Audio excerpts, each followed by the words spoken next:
Hello, and welcome to Bla Bla Black Sheep, the Yarny podcast, where I share what's going on with me and do my very best to answer some of your questions.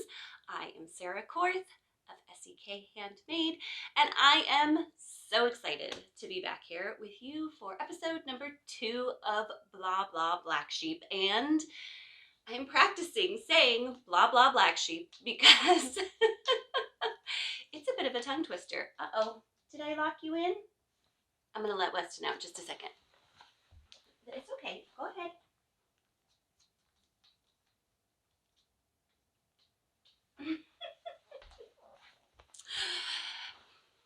I thought he was gonna sit by my feet. He changed his mind. He might, speaking of changing his mind, now he's back. Anyways, welcome. I am so glad that you are here. Weston is so glad that you are here. I can't thank you enough for the warm welcome that you gave Bla Bla Black Sheep last week. You guys have answered or asked some really wonderful questions. I want to remind you that if you would like a question answered here on the podcast, I would love it if you would check out the show notes, which are all below this video. And there is a form where you can go and fill out. It's super simple. It's just like, hey, ask your question. But if you could go there and put your question, it would super help me for future podcasts where I can answer your questions and keep them all organized in one place. So thank you so much. Just realizing, did not turn on my tablet here where I have all my stuff, all my notes. Okay. The first thing I want to share with you today are two things that are bringing me joy.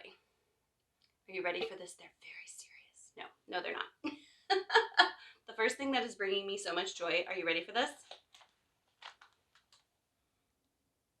Cheddar jalapeno goldfish. They're delicious. If you have these available to you where you are at and you have not tried them, highly recommend. Great level of spiciness without being too like super spicy. Delicious. The other thing that is bringing me so much joy right now is I cut and colored my hair this weekend. And I don't know what it is about a fresh cut that just makes me feel so good. I get my hair cut professionally, but I also, in between cuts, have learned this was a result of the pandemic, where we moved right before the pandemic started, so we didn't even have a hairdresser really when everything closed down. And so it was like I just learned to cut everybody's hair, and I'm still doing it. I do go every once in a while, like every few months, to a professional hairdresser who like fixes all my little things that I've messed up. But I've gotten pretty good at giving myself like a little trim on the sides, and like it was getting a little long in the back and a little too floofy on top. And so I just trimmed it up, and then fresh blue. I just want to say I color my hair blue because I love to play with my hair and my hair color. Though I used to be a person who changed my hair color a whole bunch because that was fun for me. I was looking back at pictures a little while back, and I have had my blue hair for 7 years, I think. Minus a small stint in the pandemic when I wasn't coloring my hair because I had been going to a professional to get it colored, and then there was no professional to go to, and then I figured out I could do it myself. So those are the things that are bringing me joy right now. I hope that you can eat some cheddar jalapeno goldfish and maybe pamper yourself a little bit, even if it's not a cut and a color. If you enjoy, doing these things, playing with your hair, take care of yourself in whatever way makes you feel good about yourself, because it's just nice. And you should be nice to yourself. You deserve it. All right. I want to share with you a couple things. I want to share with you some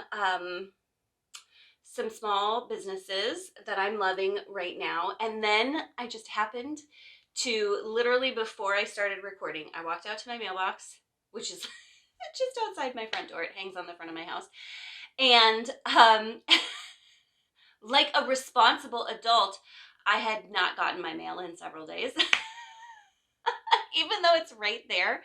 And I had a package from a small business that I shared last episode. And so we're going to open it right now. I do remember what I got, which sometimes I don't. I do remember what I got, but I want to share because I think that's fun. And oh, let me share.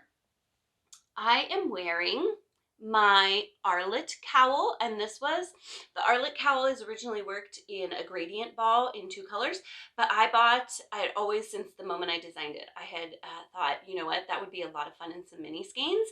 And then when I had COVID, I kept waking up in the middle of the night, and I was scrolling on my phone, which I'm sure I should not have been doing, but I couldn't fall back asleep, and I saw a new yarn dyer that I had not purchased from before, who was having a sale, and she had this mini skein set, and I loved it. And I was like, yes, that needs to be an Arlitt Cowl. So I made it into an Arlitt Cowl, and man, am I glad I did. I wear this thing all the time. It's so easy to throw on. It's super cozy. I love the colors in it. It matches my shirt, which I loved because this is my sister and I did a girls' weekend, just the 2 of us, no kids, and we did a whole bunch of crafts that we wanted to try that we didn't want to have our kids around for. Oh my gosh, we made such a mess. I'm really glad it was just the 2 of us. But we did reverse tie-dyeing, where you take black shirts and then you bleach it out and then you add color back in. And this was one of my reverse tie-dye shirts. It was so fun. But it kind of goes with this, which I love. So this is Dragon Horde yarn. This mini skein set is no longer available, which makes me sad because I was like, you know what, I wear this so much, I should make a hat, because the Arlitt Cowl has a matching Arlitt hat, and it's no more.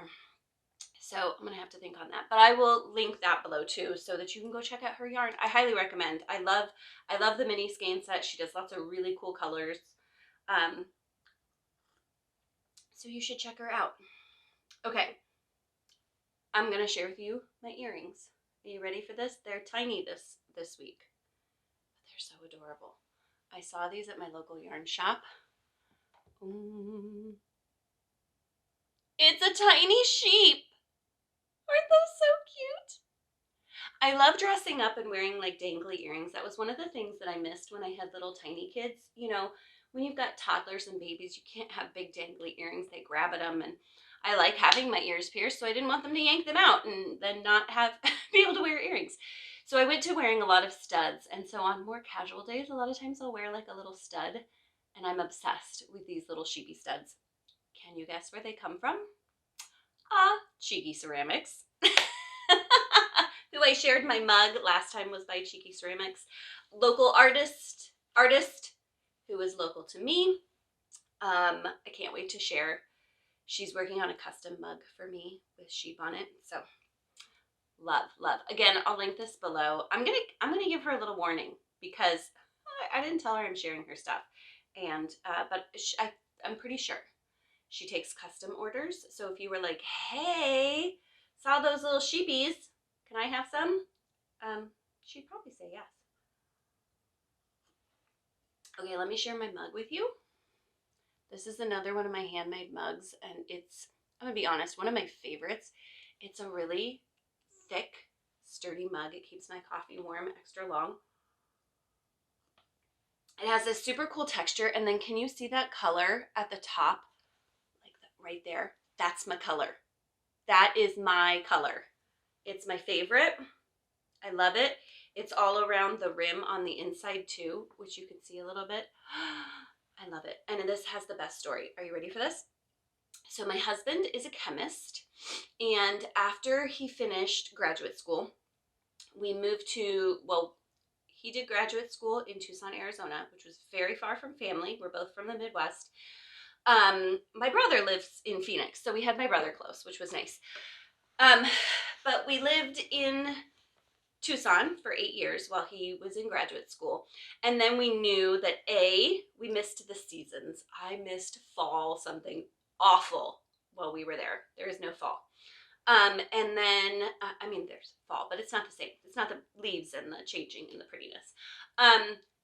And then we knew we wanted to get back to family. We had just had our oldest son, and we were a plane ride away from everybody except for my brother. So we knew we wanted to get closer to family. The closest we could get to family was Ohio at the time. And so we moved to Akron, Ohio, and Brian worked at Goodyear in their research department. And one of the people that he worked with was a guy named Walt. And Walt was great. He was just such a nice guy to Brian, which was lovely because as someone, kind of fresh out of the gate, you need someone who's more experienced to kind of like encourage you and help you along. So Walt was really nice. While Brian was still at Goodyear, Walt retired. And do you know what Walt started doing? Making things out of clay. I love it. I love that he was a chemist, a very analytical, sciencey person. I think a lot of times we think that those two things are opposing, artistry and science. And this is what he's doing with his time in retirement. He is making amazing, gorgeous stuff. And so this has special meaning because not only is it gorgeous and my colors and just a really nice mug, but also it reminds us of Walt and Ohio, and it reminds me that you can do anything you want. Follow your passion. Isn't that wonderful? So again, I'll link below to Walt's shop. I don't know. He does a lot of things and a lot of really cool things. So I don't know how many mugs he has currently. You'll just have to see. Okay. My package. Let's open this together. I will confess, typically I never open a package on camera because it always makes me nervous that I'm gonna cut through the yarn. I try to be very careful when I open my packages. But since I have two hands, which a lot of times when I'm filming I only have one, I thought I'd go ahead and actually open it here. But I am going to be very careful. Granted, this is not yarn. This is earrings. This is from P's and Q's Creative Design, the earrings that I showed last week. So I'm going to very carefully open my Happy Meal here. But I also know that I'm probably not going to slice through a polymer clay earring without noticing it like you can with yarn. It hasn't happened to me yet, but I know it's happened to people. That would make me so sad. Okay, so P's and Q's Creative Design is local to me, and she sent me, her business, words, Sarah, words. Her business turned 1 last week. And so she was having a birthday sale. And so I was like, yes, please. I love her earrings. I have a couple pairs and they're lovely. And so I thought, birthday sale, sign me up. So how cute is this? She sends it in this little box. And then she has a little thank you. And then her logo is, I assume, her sort of her dog and her cat. Maybe that's not the best. Does she have a little thing? There we go. Can you see her little logo there? It's so cute. So cute. Oh, I was going to use the scissors to open that. So being careful not to slice my hand open. Because I did drop a knife this weekend. I was cutting stuff up for dinner. I dropped the knife and I caught it. Thankfully, not very, I didn't it, but I to catch it and it sliced the side of my pinky. So that was fun. It wasn't very deep though. It's fine. It's more like a paper cut annoyance. Okay. So she has a little earring care sticker, which is so smart. because I don't know how to take care of polymer clay. Though my husband, his specialty in chemistry is polymer chemistry. And so I know that polymer means plastic. And when you heat polymer clay, it changes it from, like, it cures the plastic. So polymer clay earrings, like, are lightweight and plastic. Okay, so I'm gonna save that to last because that was just really nice. So I'll confess, one of the things I'm not willing to invest a lot of money in, and I know that I will get some flack from this, and if you feel differently, I'd love to know in the comments. I don't like to invest a lot of money into, like, holiday gear. I'm not the kind of person who will wear Halloween stuff all month long. I don't tend to wear Valentine-y things. You won't see me dressed up for St. Patrick's Day, which is coming up. But she had such a good deal on her holiday earrings, and some of them, and seasonal earrings, some of them are just a season more than a holiday. So I got these. Oh, they are hearts. So that's fun, and maybe not super Valentine-y, so I might wear these more than just on Valentine's. But they're so cute. I didn't notice. Oh, and you probably couldn't see either. The white clay underneath has little sparkles. I love it. Okay, then the other holiday-y one I got, because it's a fun holiday, but not my favorite, but I do like to dress up a little bit, is I got Halloween earrings. And part of the reason I got these is because A, look at those colors, and B, they're bats. I love it. They're very cute. So they were a good deal. I probably, I'm not going to be one to wear bat earrings on a Tuesday, but a good deal for Halloween and fun. My kids are still little. And, as they get older, it's really fun to embarrass them by doing things like wearing Halloween earrings when they're in middle school. So that'll be fun. The best mom ever. Oh, I see. Okay, these have a different kind of earring hook. That's why they're not sitting like the other ones. Okay, I'm putting it together here. These I'm obsessed with, and I probably will wear a lot. They are fall earrings, and they are 100% my colors. I'm not a big orange person, but the maroon, this is like a real deep maroon, and this is like a nice brown, and the background is like a really nice yellow, like a mustard. So pretty. So pretty. And then as part of her birthday sale, she gave a little freebie, which were their little fabric covered earrings. And it's like she knows me. It's like she knows me. Purple. Love it. Love it, love it, love it. Ah! Isn't it so fun to get packages in the mail? Okay, I'm going to set this on my table so I don't topple the whole thing over. Okay. That was fun. Okay. I'm going to show you something that I'm working on just for fun because I need some accountability. And I got this project out. I was like, I'm going to show it to all the people. And then I started really looking at it, you guys. Okay. I'm working on the lilac cardigan by Bonnie of Woodland Stitchcraft. I will do all the linking and all the things.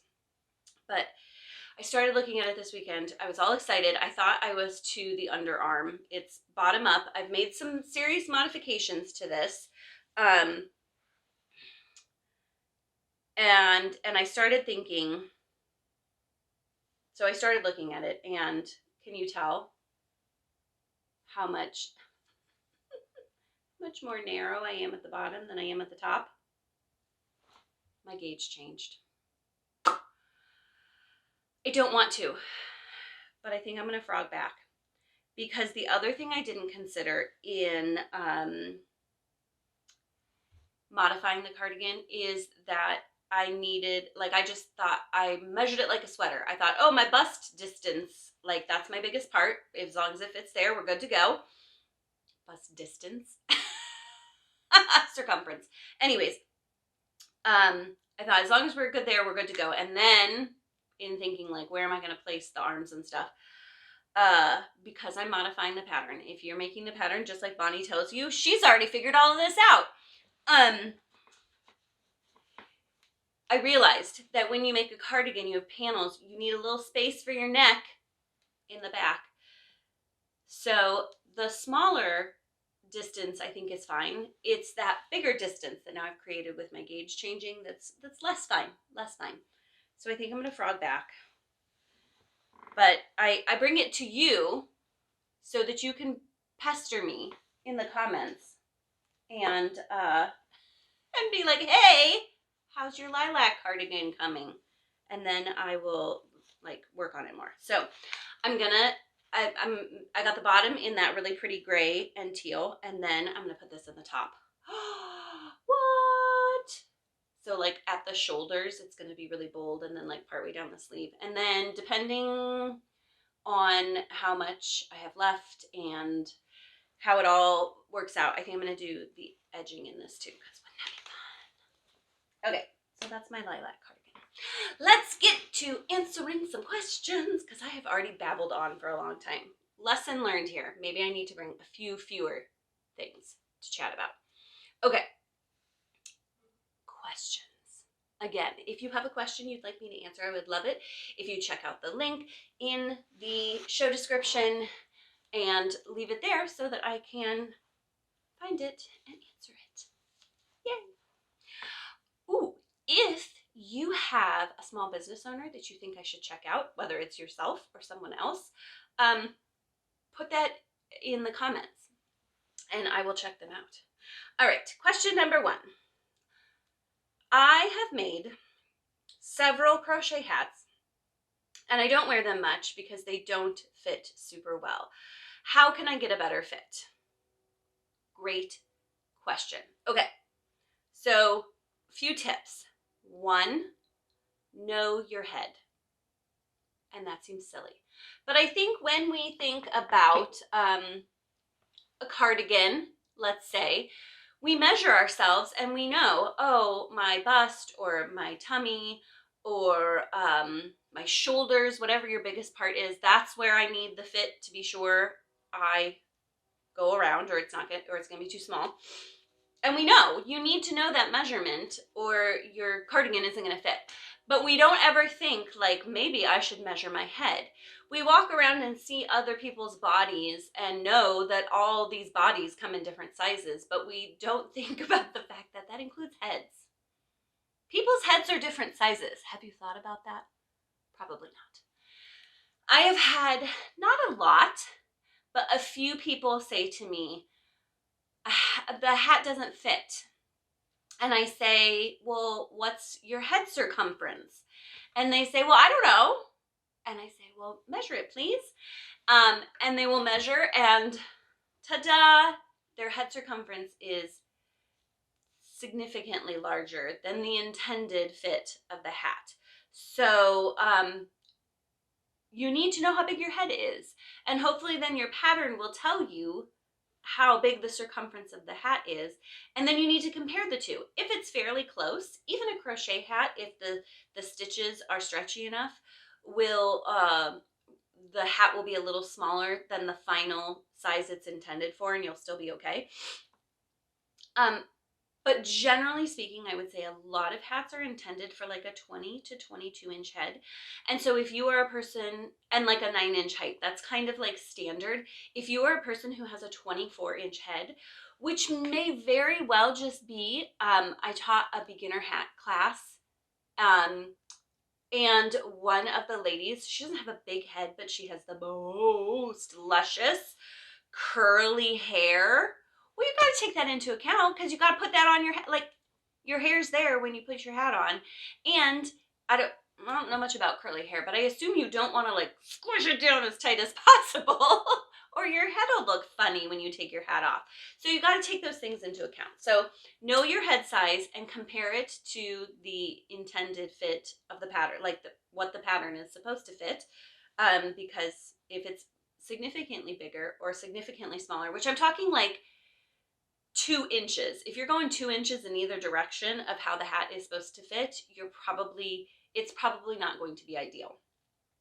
The second thing you need to do is know your preferences. If you're a person who likes a hat to like hug a little tighter, then you want the distance between the circumference of the hat and your head to have a little negative ease, which means the hat needs to be a little smaller than your head, and then it'll hug nicely. If you're a person who gets migraines easily, has gorgeous hair you don't want to smush down, that's all I can think of right now. You might want a looser fitting hat because you don't want that pressure on your head. And so, okay, one lady who says, I always make my hats loose because she had not curly hair, but really thick hair, and it was kind of shoulder length. And she said when she would do this, it would make the hats go whoop up her head. If they were too tight, they'd just like slide up her hair. So you got to know that preference. Like, does a slightly bigger hat make it stay put better, or is that just your preference? And then you can know about what the ideal hat circumference is for you. I highly recommend, if you find these measurements that you like know and love, write them down somewhere. Keep a little notebook that says like, my head is this big. As adults, we tend not to grow as much, so like your head will probably stay about the same, unless you like majorly change your hair, and then that might change it. Anyways, so know your measurements, know your preferences, understand how the construction of a hat changes the fit. If your hat is constructed top down or bottom up, then the number of stitches is going to give you the circumference. And so if you're making adjustments and it's a simple hat to adjust like stitch repeats, multiples, you may be able to add or subtract a few stitches if it's worked in the round, or like bottom up. But if it's worked flat and side to side, then your rows are the circumference now and not your stitches.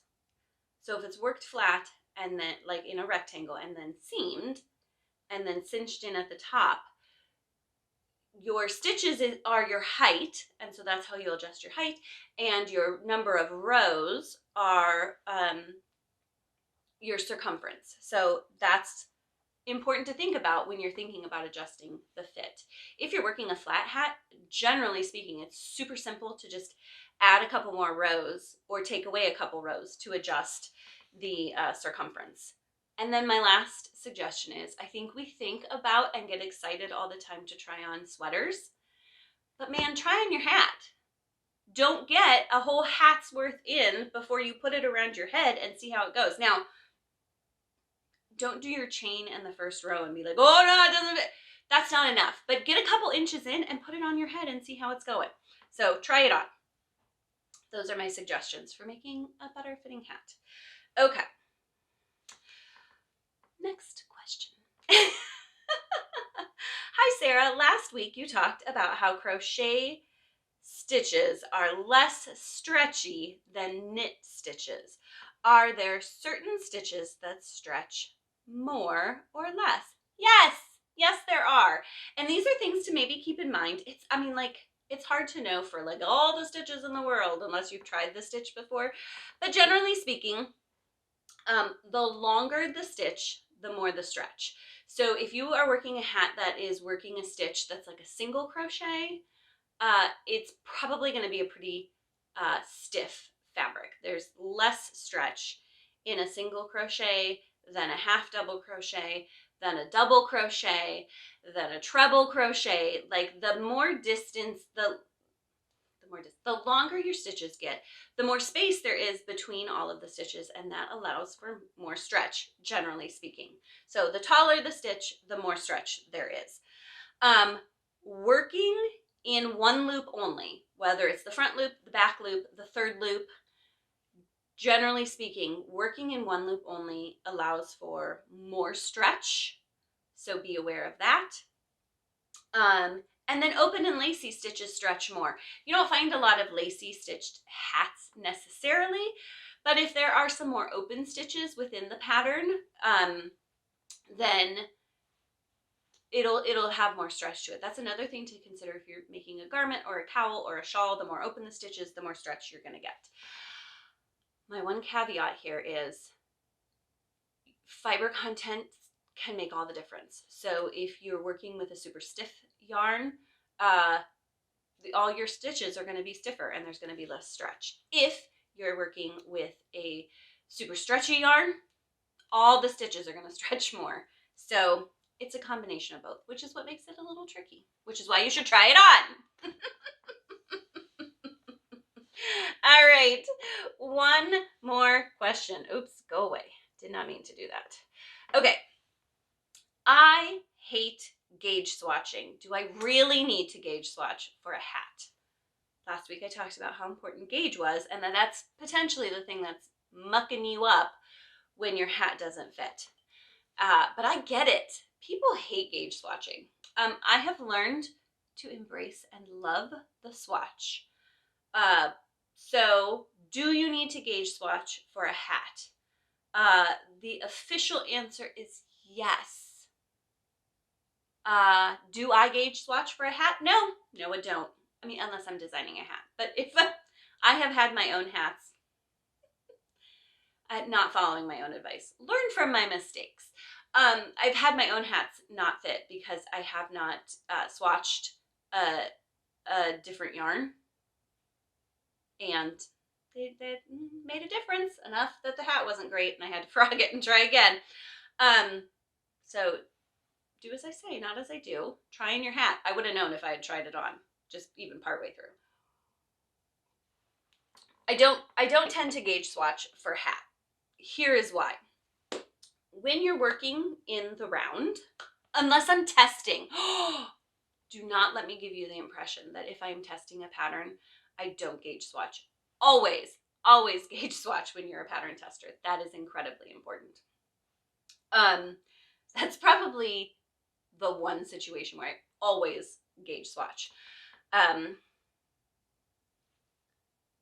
When you are working in the round, you need to swatch in the round. You work the stitches differently than flat. So I highly recommend to get the best gauge swatch possible when you are working, when you're swatching for something that's done in the round, to do it in the round. But when you've got, okay, so you want a 4x4 swatch, but really if you're taking a really good gauge swatch, you want that to be more like 6x6. So if you're shooting for 6x6, that's really, you need it flat. So you need double that to work in the round, which means 12x12, which is only a few inches off of the 18 or 20 inches to make the hat. So what I usually do is I get started on the hat and see how I'm going. So the thing is, if you're really struggling to get a hat to fit, I would do the gauge swatch. Do it correctly. I'll link my gauge resources below again. But the two reasons, I'm gonna go out on a limb here and say the two reasons your hats aren't fitting is because your gauge is off, or you don't know how big your head is. You don't know your measurements. Or I'm going to give you a third. Bonus! Fiber content. That's the other thing. If the designer used a nice stretchy wool and you're using a stiff acrylic, your yarn is not going to behave the same as their yarn did. So there you go. More information on hats. That's all I have for you today. Thank you again for joining me. Do all the YouTubey things, the subscribing and the liking. Leave me a comment below. Let me know what you thought. Let me know if you've checked out any of the small businesses I shared. I would love to know if you are loving them as much as I am. We got 4 more inches of snow last night, so winter is going nowhere for us. So however the weather is where you are, I hope you will cozy up or cool down, depending on where you are, with a nice beverage and some yarn. And happy crafting!